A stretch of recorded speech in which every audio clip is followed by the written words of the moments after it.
अस्सलाम वालेकुम स्टूडेंट्स। आज का टॉपिक है प्रोजेक्टाइल मोशन। प्रोजेक्टाइल मोशन जो है ये 2 डायमेंशनल मोशन होती है। इसमें हम जो मोशन के पैरामीटर्स हैं, displacement, velocity and acceleration, these are the parameters of motion. ठीक हो गया। तो जो भी पैरामीटर्स ऑफ मोशन है वो हम डिस्कस करेंगे 2 डायमेंशन में, यानी उनके हॉरिजॉन्टल कंपोनेंट्स भी और वर्टिकल कंपोनेंट्स भी। 2 डायमेंशनल मोशन जो है प्रोजेक्टाइल मोशन, इसमें जब ऑब्जेक्ट प्रोजेक्टाइल मोशन एग्जीक्यूट करता है तो उस पर सिर्फ फोर्स ऑफ ग्रेविटी एक्ट कर रही होती है। इसके अलावा उस पर हम एज्यूम करते हैं कि बाकी सारी फोर्सेस जो हैं उनको हम नेगलेक्ट कर देते हैं। एज्यूम करते हैं कि सिर्फ फोर्स ऑफ ग्रेविटी एक्ट कर रही हो। Air resistance and friction etcetera, ये सारी चीज़ें हम नेगलेक्ट करते हैं। प्रोजेक्टाइल मोशन को डिफाइन करते हैं two dimensional motion of an object thrown with initial velocity and it continues its motion due to inertia and under the force of gravity. अब जब ऑब्जेक्ट प्रोजेक्टाइल मोशन एग्जीक्यूट कर रहा होता है तो उस पर सिर्फ फोर्स ऑफ ग्रेविटी एक्ट करती है और वो इनर्शिया की वजह से मूव करता है। ठीक हो गया। अब वो ऑब्जेक्ट जो प्रोजेक्टाइल मोशन एग्जीक्यूट कर रहा होता है उसको हम प्रोजेक्टाइल कहते हैं, और जिस पाथ को प्रोजेक्टाइल फॉलो करता है वो उसको हम कहते हैं ट्रॉजेक्ट्री ऑफ प्रोजेक्टाइल। और ये यूजली क्या होता है, पैराबोलिक पाथ होता है, पैराबोलिक पाथ। ठीक, पाथ जिस पाथ को प्रोजेक्टाइल फॉलो करता है। एग्जांपल्स में आप बता सकते हैं, फुटबॉल जब किक लगाते हैं तो वो भी पैराबोलिक पाथ को फॉलो करता है। ठीक, उसके अलावा और जब प्रोजेक्टाइल मोशन में है तो इसके कंपोनेंट्स बनते हैं। इसके हम पैरामीटर्स ऑफ मोशन जो होते हैं, वेलोसिटी, एक्सेलरेशन और डिस्प्लेसमेंट, उनके हम क्या बनाते हैं, कंपोनेंट्स बनाते हैं along X axis and along Y axis. ठीक है। अच्छा, फुटबॉल की मोशन प्रोजेक्टाइल मोशन होती है। Cricket ball hit by a player in motion of arrow, bullet fired from the gun and missile launched, this all follows the projectile motion. अब projectile motion के हमारे 2 cases होते हैं। एक ये केस है कि आप प्रोजेक्टाइल को लॉन्च करते हैं at some angle with the horizontal, जब उसका पाथ जो है वो हॉरिजेंटल डायरेक्शन के साथ कुछ एंगल थीटा बना रहा हो। और दूसरा केस होता है कि जब हम प्रोजेक्टाइल को कुछ हाइट से लॉन्च करते हैं, उसकी शेप कुछ इस तरह की बनती है। ये मैं आपको यहाँ दिखा देता हूँ। तो कुछ हाइट ये ओरिजिन से, यानी इस जो रेफरेंस पॉइंट है यहाँ से ऊपर कुछ हाइट से उसको लॉन्च किया जाता है और वो इस तरह के पाथ को फॉलो करता है। ठीक है। तो 2 केसेस हैं। एक केस हम इस वीडियो में डिस्कस करेंगे, projectile motion of an object launched horizontally. We are going to discuss this one case. अच्छा, ये है इस तरह की शेप बनती है इस पाथ की जब हम प्रोजेक्टाइल को लॉन्च करते हैं फ्रॉम सम हाइट। ठीक है, इसका आप स्क्रीनशॉट ले सकते हैं। ओके जी, अब आए इस पे। ये हमने इसकी जो मोशन है उसको 2 कंपोनेंट्स में रिजॉल्व करेंगे। Parameters along X axis, horizontal component of parameters displacement, velocity and acceleration, and vertical components. ठीक है। तो कुछ हाइट ऐसे यहाँ से आप प्रोजेक्टाइल को लॉन्च करेंगे फ्रॉम द ग्राउंड। ठीक है, यहाँ से प्रोजेक्टाइल लॉन्च करेंगे और वो इस पाथ को फॉलो करेगा। तो during the projectile motion projectile horizontal displacement भी कवर करेगा, वर्टिकल डिस्प्लेसमेंट भी कवर करेगा, यानी it moves forward as well as it falls downward due to force of gravity. So आपने इसको लिखना है इसे, consider the motion of projectile launched from some certain height with initial velocity V I, projectile moves forward as well as falls downward. और downward motion जो होती है वो फोर्स ऑफ ग्रेविटी की वजह से होती है। अब चूंकि मैंने आपको पहले बताया था इसके चूंकि 2 डायमेंशनल मोशन है तो एक्स एक्सिस के अलोंग भी होंगे और वाई एक्सिस के अलोंग भी। तो जो मोशन के पैरामीटर्स हैं, वेलोसिटी, एक्सेलरेशन एंड डिस्प्लेसमेंट, उनके हम कंपोनेंट्स बनाएंगे। तो मैंने इधर लिखा है horizontal components and vertical components. अच्छा, अब वी आई एक्स जो है, इनिशियल वेलोसिटी वी आई थी, उसको हमने कंपोनेंट्स में रिजॉल्व किया। ये V I X and V I Y downward. अब जो इनिशियली जब हम ऑब्जेक्ट को पुश करते हैं तो उस टाइम उसकी जो मोशन होती है वो टोटली हॉरिजेंटल होती है।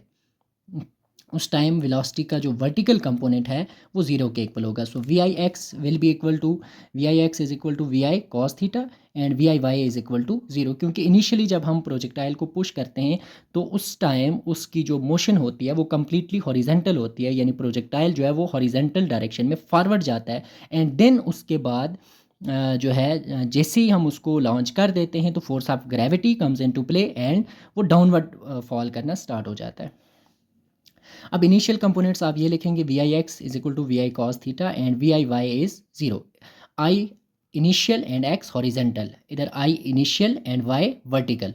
तो horizontal velocity V I cos theta होगी, जबकि वर्टिकल इनिशियली जो वर्टिकल कंपोनेंट होगा वेलोसिटी का वो 0 होगा।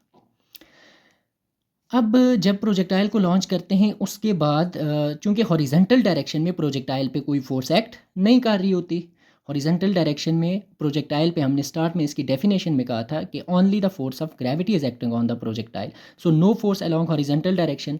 तो जब हॉरिजेंटल डायरेक्शन में कोई फोर्स एक्ट नहीं कर रही तो इट मीन्स कि horizontal component of velocity constant रहेगा, यानी कि जो स्टार्ट में होगा हॉरिजेंटल कंपोनेंट, हॉरिजेंटल वेलोसिटी जो स्टार्ट में होगी एंड तक वही रहेगी। ठीक है, तो ये न्यूटन फर्स्ट लॉ आप लोगों ने पढ़ा होगा। न्यूटन फर्स्ट लॉ हमें कहता है कि अ बॉडी उसके दो पार्ट्स हैं, एक रेस्ट का है एक मोशन का है। तो मोशन वाला पार्ट जो है वो कहता है कि the absence of external force in object in motion will continue its motion with uniform velocity.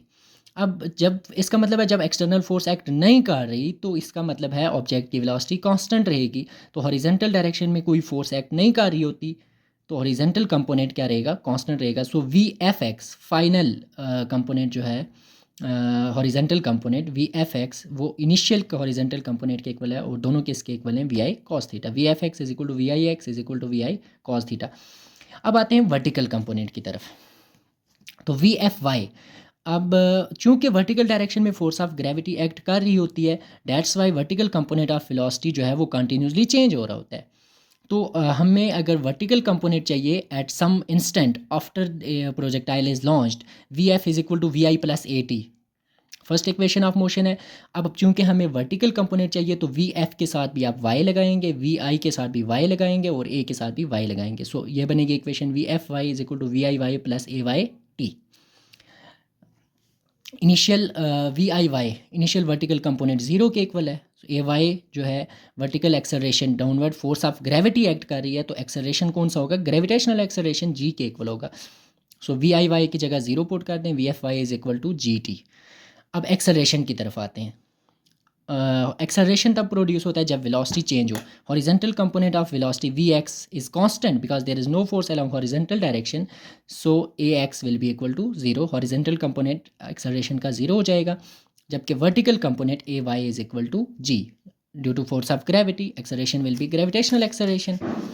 अब जब वेलोसिटी के हॉरिजेंटल कंपोनेंट्स आ गए initial and final, V I x V F I Y, V F X and V F Y, तो अब हमें इसकी magnitude चाहिए। तो जब कंपोनेंट्स गिवन होते हैं मैग्नीट्यूड फाइंड करना हो तो मैग्नीट्यूड हम निकालते हैं instantaneous velocity of projectile at any instant after it is launched. उसका मैग्नीट्यूड क्या होगा, X component square plus Y component square root of V F X square plus V F Y square, इससे अब magnitude मिल जाएगा। And direction हम निकालते हैं tan theta से vertical divide by horizontal, V F Y divided by V F X, इससे आपको direction मिल जाएगी वेलोसिटी की। अब आते हैं लास्ट चीज़ जो है वो है इसमें डिस्प्लेसमेंट। तो डिस्प्लेसमेंट हॉरिजेंटल डिस्प्लेसमेंट भी हो रहा है और वर्टिकल भी है क्योंकि प्रोजेक्टाइल फॉरवर्ड भी मूव करता है और डाउनवर्ड भी मूव करता है। तो हॉरिजेंटल डिस्प्लेसमेंट और वर्टिकल डिस्प्लेसमेंट के लिए आप second equation of motion use करेंगे, V I S is equal to V I T plus half A T square, दोनों के लिए हॉरिजेंटल वर्टिकल। हॉरिजेंटल डिस्प्लेसमेंट है तो हम एक्स लिखेंगे because it is along X axis, S की जगह एक्स आया।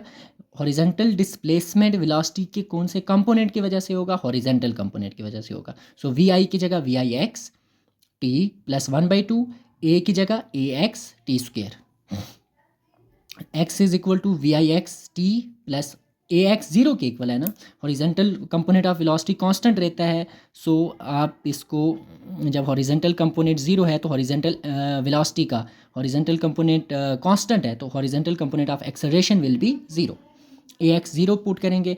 सो इसको वी आई एक्स टी भी लिख सकते हैं, वी एफ एक्स टी भी लिख सकते हैं बिकॉज हॉरिजेंटल कंपोनेंट कांस्टेंट रहता है।